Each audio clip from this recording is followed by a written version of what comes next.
HarperCollins presents Eden Undone, a true story of sex, murder and utopia at the dawn of World War II, by Abbott Kahler, read by Cassandra Campbell. For SJW, I think I would have liked you. Nobody owns anything, but everyone is rich. For what greater wealth can there be than cheerfulness, peace of mind, and freedom from anxiety? Thomas More, Utopia. Maybe there is a beast. Maybe it's only us. William Golding, Lord of the Flies. Author's note. As strange as this story may seem, this is a work of nonfiction, with no invented dialogue or events. Everything that appears between quotation marks comes from an archive, diary, letter, newspaper article, book, or unpublished manuscript. Many of the characters in this story wrote first-person accounts of these events, which allowed me to accurately depict detailed scenes and entire conversations, and to reveal characters' thoughts, gestures, facial expressions, personalities, and histories. Prologue. Paradise Lost. Los Angeles, November 1934. The Wire reports traveled 3,000 miles across the Pacific Ocean and described a gruesome scene. On Marchena Island, a bleak and barren speck of land in the northern part of the Galápagos, passing fishermen found 2 bodies.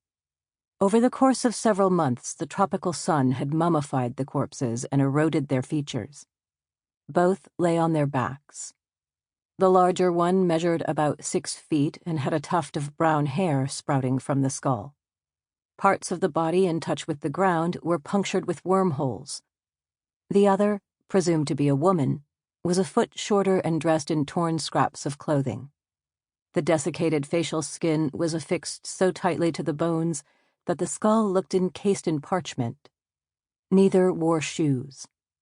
One of the fishermen noticed traces of faded footprints, as though the victims had paced the ground just before death came. Hundreds of burnt matches and a pristine pile of wood suggested they had failed to start a fire. The head of a seal, the body of another, and scaly strips of iguana flesh apparently served as a final meal. The pair had died of thirst. On Marchena, covered almost entirely with lava rock, there was no fresh water. Beneath their overturned skiff lay a passport, baby clothes, several photographs, and a cache of 30 letters. The fishermen unsealed and read them all. One described the contents as a hell of horror. Another confessed they inspired nightmares. A few of the letters were addressed to George Allan Hancock, a Los Angeles industrialist and explorer who had made several excursions to the Galápagos. Inspired by Charles Darwin and more recently the American naturalist William Beebe, Hancock sailed to the islands in search of exotic wildlife, but found himself equally intrigued by the humans he encountered. Over the past 5 years, 8 people had settled on the island of Floriana, 112 miles south of Marchena, with one common desire: to create a utopia, although each of them had different visions as to what a utopia might be. The settlers were a doctor and his patient, a war veteran, his pregnant lover, and his teenage son, and a Viennese noblewoman with 2 male lovers by her side and a pearl-handled revolver on her hip. Hancock was aware of escalating tensions on the island. There had been violent disagreements, a suspicious shooting, fantasies and threats of murder. A recent letter from the doctor to Hancock hinted at further turmoil. "We will hope that you will come once more. Then I must tell you what I cannot write, because I have no proof of it." Hancock planned to answer this plea, but death was faster. As he learned when he came ashore, the Floriana community had lost yet another member. Part 1. Our Inner Demon and Its Whims.